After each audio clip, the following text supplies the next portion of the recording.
I don't know if this is working. Is this working? No. Is it? It's working for you though. Right, It's that's just good. for me. Just for you recording. Cool. Great. Right. Right, we'll make a start. Welcome to the 156th Annual General Meeting of the Glasgow Institute of Architects. The AGM will be followed by the annual lecture at 6:30, all being well, although we're running a bit late. We have a good deal of business to cover, as this year includes the Re-Imagine Cumbernauld competition results, and I'm pleased that two of the placed entrants have joined us today. If you didn't book the event through Eventbrite, please give your name to our secretary or write it in the attendance book, because it goes back into the mists of time and is in danger of becoming an incomplete record. We have apologies from Natasha Lucic and from Robin Webster. Were there any other apologies noted? Great. The next item is the approval of the previous minutes. These were circulated within the past 2 weeks. I'd like to propose they're approved. Karen second, thank you. And the next item is the approval of the annual accounts, which our Honorary Treasurer Graham Davidson will briefly present now. Thank you.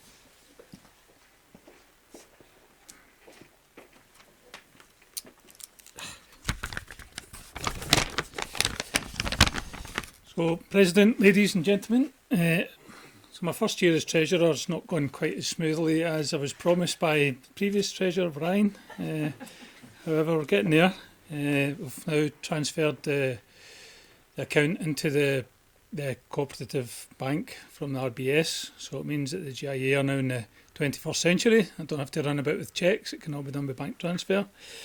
So, I have pleasure in presenting the accounts for 1st October 22 to 30th September 2023. An electronic copy, I believe, has been uploaded to Basecamp. So, to be brief, the accounts are generally healthy condition. The general account surplus was 8,800 for the year against a deficit of 18,600 for the prior year, which represents an increase of 27,400 on last year. Also, the investments have rallied slightly this year from a loss last year to modest unrealised gains in market value in the period to 30th September 23. The first 4 pages of the accounts represent general accounting information and the required statements from the accountants regarding the Institute's objectives, the make-up of councils during the year, and the accountant's opinion that the accounts are in order. The presentation of the accounts and the statement therein are also comply with the requirements of the Charity Regulating Authority, the Office of the Scottish Charity Regulator, as the Institute is recognised by them as charity.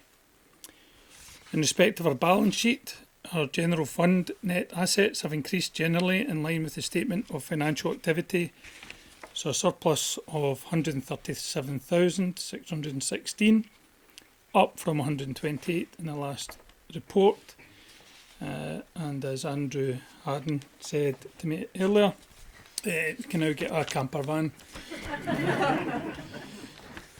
So this is made up of 97,650 of unrestricted funds in the capital fund and £39,966 of restricted funds.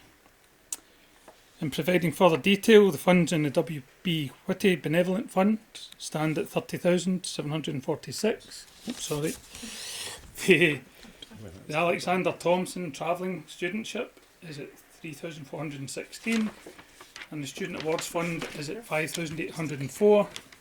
And further breakdown of all these are in the accounts. Further details required by the Office of the Scottish Charity Regulator, together with details of our investments, are also provided within the report on Basecamp. Due to the Financial Reporting Standard 102 and the related statement of recommended practice, accounting and reporting by charities, the prior year-end 2002 figures have been restated to reflect the required reporting categories. All accounts and investments are in a healthy condition and are in line with the previous year's numbers. The W.B. Whitty Benevolent Fund has no calls on it within the financial year currently being reported. The investment portfolio performed relatively poorly in the year, with marginal gains as reported, but not out with the normal envelope for the accounts based on various previous years. President, ladies and gentlemen, I believe these are all relevant issues from this year's accounts. So on the Institute and Council's behalf, I'd like to express my thanks to our accountants, Rob Ferguson, for making sense of all of our transactions over the year and providing clear accounts, which I present to you this evening. I'd like to thank the Rathbones, our investment manager, for the guidance over the last 12 months. Personally, I'd like to thank Jonathan and other council members for their assistance in the past year. So, President, ladies and gentlemen, I'm pleased to conclude by offering for your acceptance the annual accounts for the year to 30 September 2023, which I believe to be in order. Thank you. Are there any questions on the accounts from anyone? No? Good. Right, I'd like to propose approval of the accounts. And anyone wish to second? Thank you, Karen. Great. Thanks very much. So that brings us to the President's report on the activities of the year. We have nearly completed the transfer from the old charity to the new scale, and the old charity will be dissolved at the end of this month. Thank you to past President Phil Zuchber for his tireless efforts in getting this across the line, which has taken several years. But speaking to other chapters who are going through the same process, that's not unusual.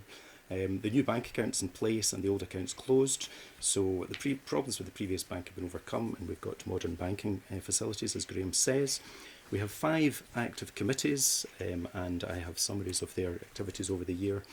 The AP&P Committee, Architecture, People and Places, the GIA performs the role of Secretariat and Vice Chair for the Glasgow Urban Design Panel, which is something which GIA instigated several years ago, where large projects are presented for review prior to planning applications being submitted, and these are held in the city chambers and the committee rooms with quite a large panel. There are 6 meetings per year which cover around 12 projects depending on their scale, and following each session GIA prepare the feedback report which goes to the potential applicants so that they can fine-tune and improve their designs.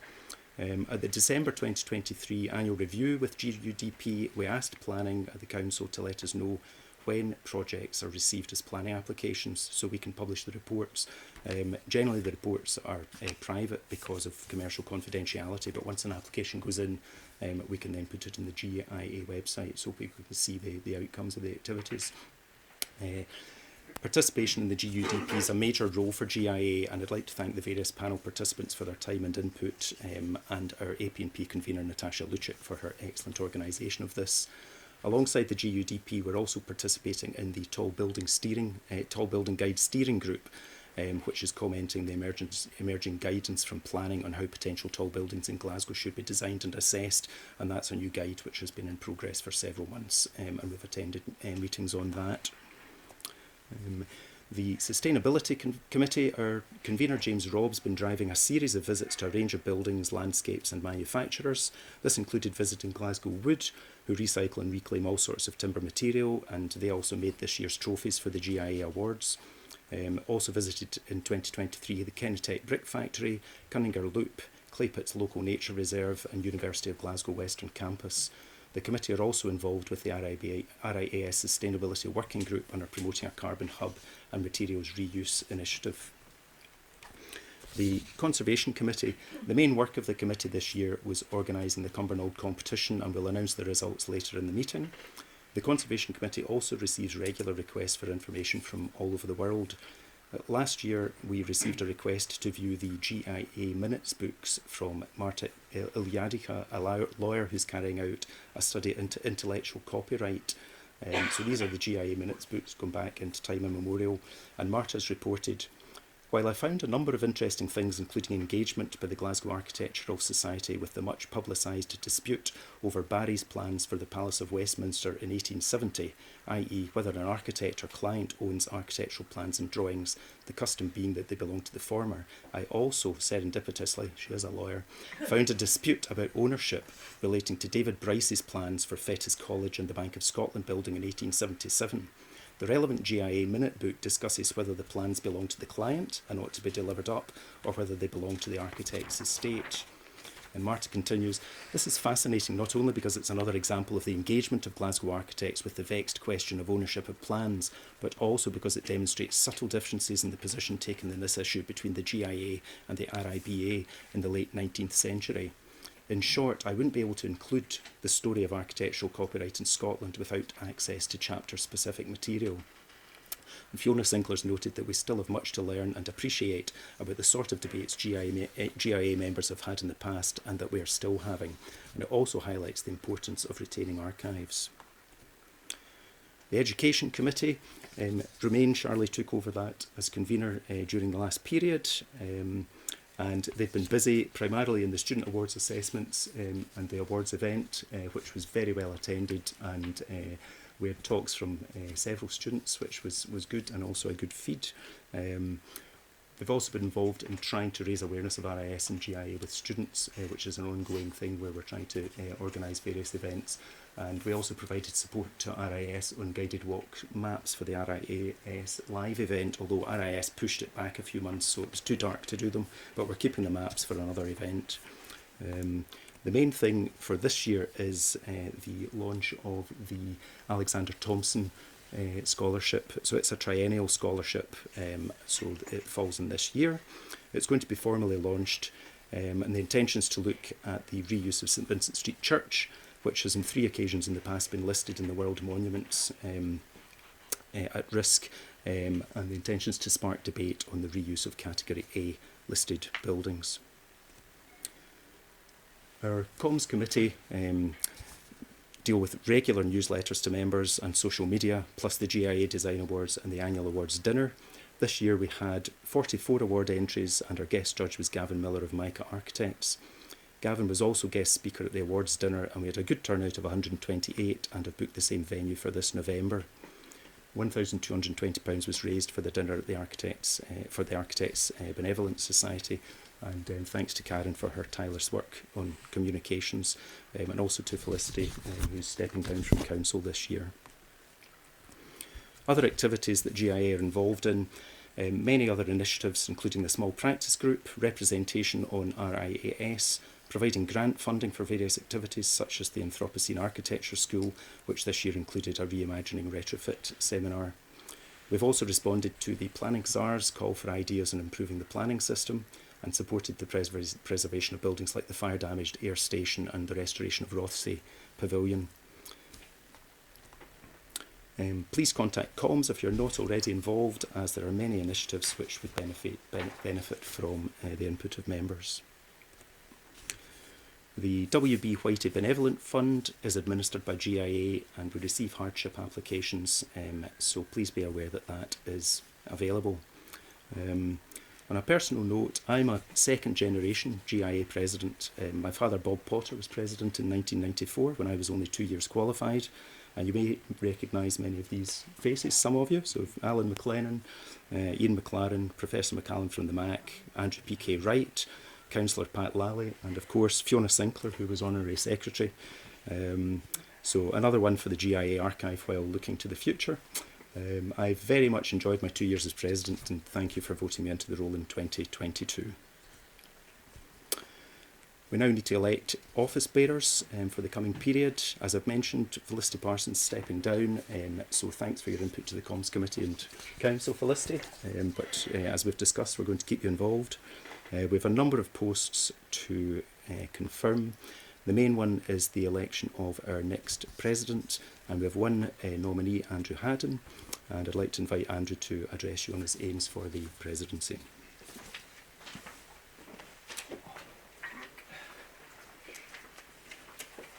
Hi everyone. This is very brief. This is just some words about me for those of you who don't know me, and some words about potential aspirations for the next couple of years. And I'd just like to go on record and say, contrary to what Graham Davidson said earlier on, I'm not advocating for the purchase of a camper van. Right. So for those who don't know me, I'm Andrew. I've worked in Glasgow since as an architect since 2016. For the last 2 years, 2 and a bit years, I've been with HLM as an associate. working across mainly the higher education sector, but also residential sector and hospitality sector as well. Previously, I was with a company called Mosaic, mainly working in the hospitality sector, working closely with interior designers, which was great fun. Before that, I've spent time working with Nor up in Inverness, most recently, where I've spent time working on distilleries, resi market, a bit of master planning, industrial, so quite a range there as well. And I started out my life as an architecture career with a company called AB Roger and Young, who are up north, where I'm from originally, and I started life on the drawing board, which I'm quite proud of. And they are a very busy practice in the domestic residential market. All right. I studied at Dundee University, so had great fun there as a student, as those who know me can probably imagine. And I returned a few years later to complete a postgraduate degree in advanced sustainable urban design, which is an interest that I've fortunately been able to explore through the GIA, through the Urban Design Panel in later life as well, which is great. So when I first joined Mosaic in 2016, I made it a priority of mine to really seek out the GIA. I really wanted to connect and really wanted to see what everyone was up to. So I joined in 2017 as a member of Architecture People in Place. Sam, sitting there, was the convener of that committee at the time, and Tim Gray. Oh, that would have been great if that was Tim, wouldn't it? Sorry, not that I'm not happy. That's Tim Gray was the president at the time, and since then I've held the positions of vice president, convener of the Architecture People in Place Committee, and convener of the Urban Design Panel as well. And it's fair to say, when I joined, I didn't imagine that I'd be standing here at some point doing this. So yeah, bit odd, but anyway, there you go. So over the years, the GIA has been really good to me. It's allowed me to meet some amazing people, including the people that I work with now at HLM. And it's presented me with some great opportunities. And for me, that's what the GIA is all about. It's about creating opportunities to discuss and to debate, to create, to have agency, and to provide support for everyone within the chapter area, and for those closest to us. And it's the people, it's everyone that's involved, and it's the people that make that happen. But as we know, that it's all voluntary. People, we rely on people's time. So when I was asked to prepare a supporting statement about what could be priorities for the next couple of years if I was elected, the first thing that came to mind was participation. I think we actively need to be trying to encourage more to become involved with the GIA. And I know it's difficult because you're asking for people's spare time, but I think we can do that. I think if we look at it collectively, I think we could do that through more events that encourage new members, more discussion events, and generally more visibility, and potentially hybrid meetings and stuff like that to try and to make it more accessible. Off the back of the improving visibility, I think that there's a link to the GIA's identity. So those are things I think we could do in the short term, but in the long term, I've always thought that it would be great if the GIA had a place where it could call home. If it had a building or a space in a building, I think that would really help to make us more accessible. It would provide a place where we can talk freely and we can promote the work of the GIA. The COP, we had a shop during COP, and it really did present, it sort of highlighted all the challenges that would come with running or owning a building, but it also highlighted the positives. That shop was great. Over the short period of time that we had it, it facilitated so many chance conversations, facilitated workshops, facilitated structured discussions, and we could pin up work and exhibit work that the GIAs had been doing over the period of COP. So I thought that was really beneficial. It also provided some laughs to the shop, which included 2 architects taking a trip to B&Q and coming away with a massive tub of masonry paint for a timber stall riser. So that was Phil. Where is he? There we go. Yeah, I'll blame Phil. That ambition also aligns with a concept that we were developing a few years ago called the Glasgow Room.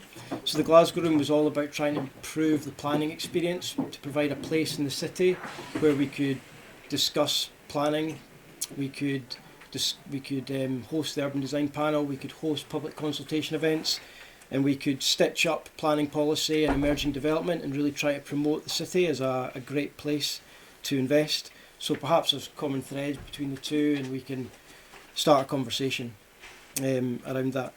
And then thirdly, for me, it's just all about discussion. We need to keep talking, we need to keep discussing and debating issues that mean a lot to us and that affect us in daily practice, whether that be planning, procurement, or just simply having a chat.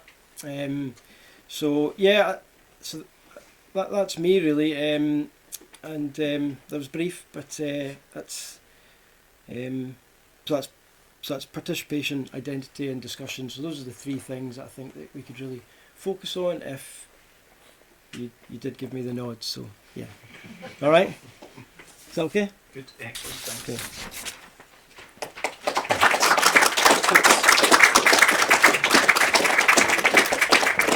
Right, so I'd like to propose Andrew Haddon for next president, and if you want to give him the nod, can you put up your hands, please? Good. Right. Are you doing the counting? Or? I'll do the counting if you want.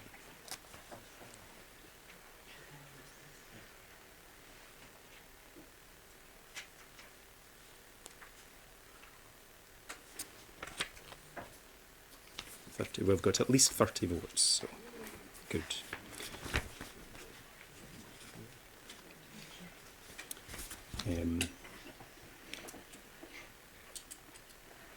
Great, Andrew, please come up and I'll pass you the President's badge because that's you it. Yeah,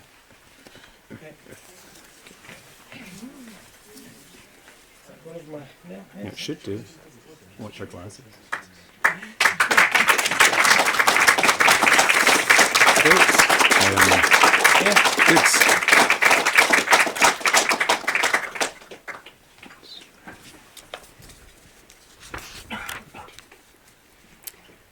Great. So I'll be continuing just for the rest of today, and then after that Andrew is going to be dealing with things from tomorrow. The next items are re-election of the Vice President.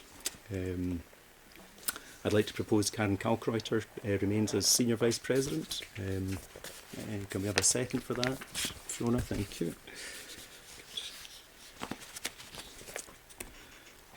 Election of conveners. The following conveners are proposed to continue for the year: Fiona Sinclair, Conservation; James Robb, Sustainability; Karen Kalkreuter, Communications; Natasha Lucic, AP&P; and Romain Charley, Education. I'm proposing they stay on. Can we have a second for that? Thank you very much.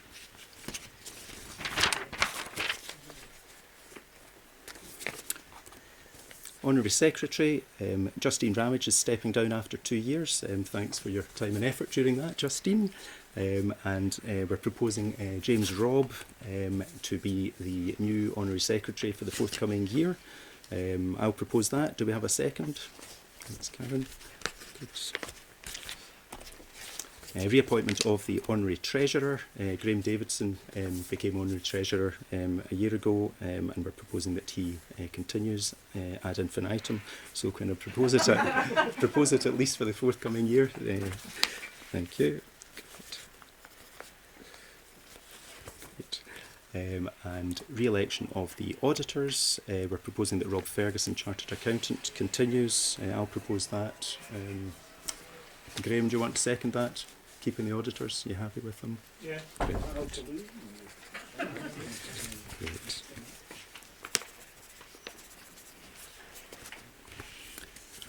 Great. Right, which brings us to the important bit, the Re-Imagining Cumbernauld competition results. This was a major effort by the Conservation Committee, and the competition asked entrants to address the aims of North Lanarkshire Council's Town Centre's declared vision for Cumbernauld.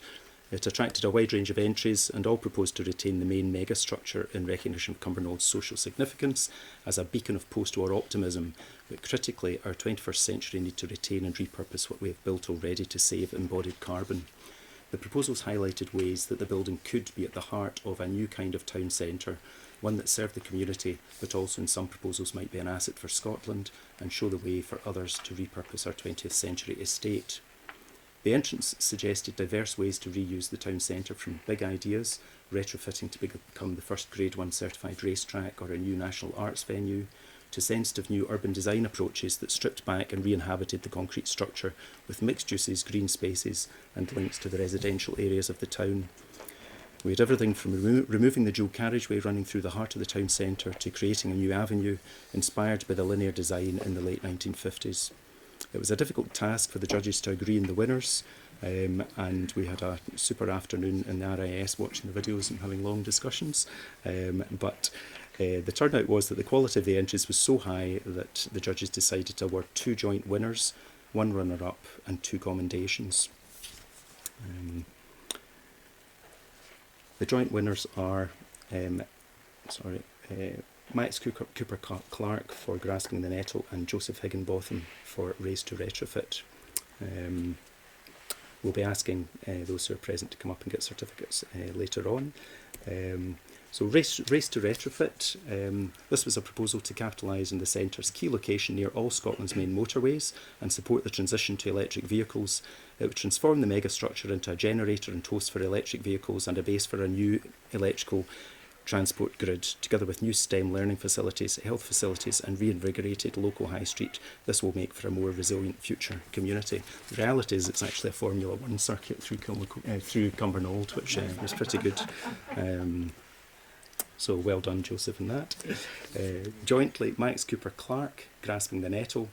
This was a carbon-focused proposal to strip back the buildings to a concrete frame and re-inhabit it with flexible pavilions for offices and workspaces, kiosks for retail and community uses, and a linear winter garden. The proposed circular economy approach would be a new beacon for development. Runner-up was Dylan Beliski for Connecting Cumbernauld.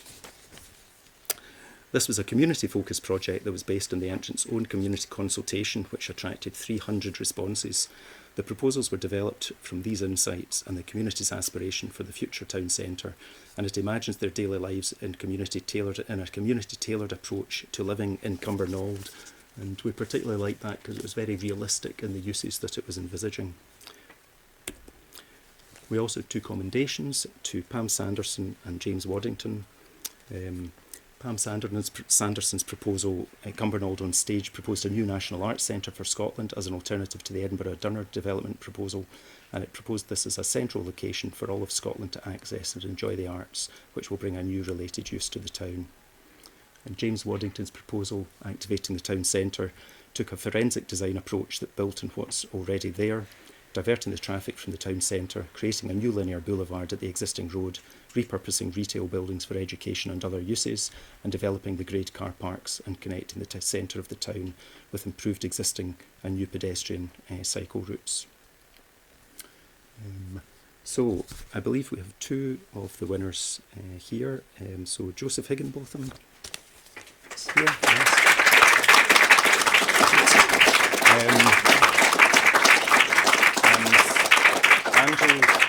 Andrew can ask our new president to come up and she can present it. So great. That's great. Congratulations. Thank you very much. I get 2 handshakes. Absolutely. There you go. Thank you.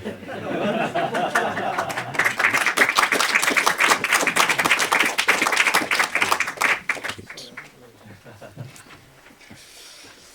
And we also have Dylan Beliski, Connecting Cumbernauld. If Dylan can come up. Congratulations.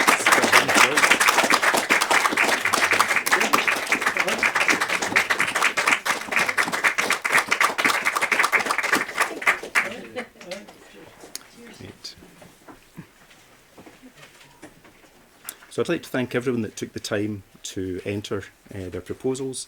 We're very pleased with the interest shown in this important community building and inspired by the ideas that were submitted and the quality of the presentations. We're planning to hold an exhibition to display all of the excellent work and hopefully persuade the council to consider the potential of the building for the future.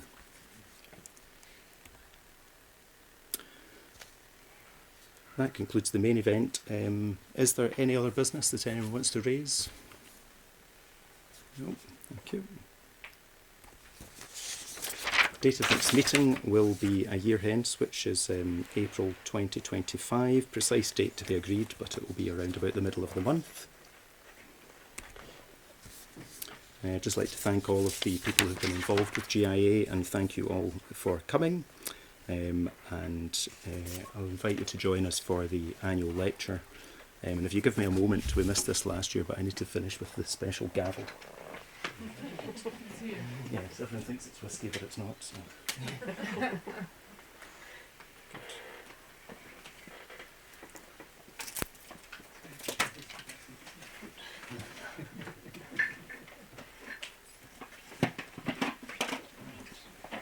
The trick is not to break it. Okay. Right, 156th AGM is closed. Thank you very much.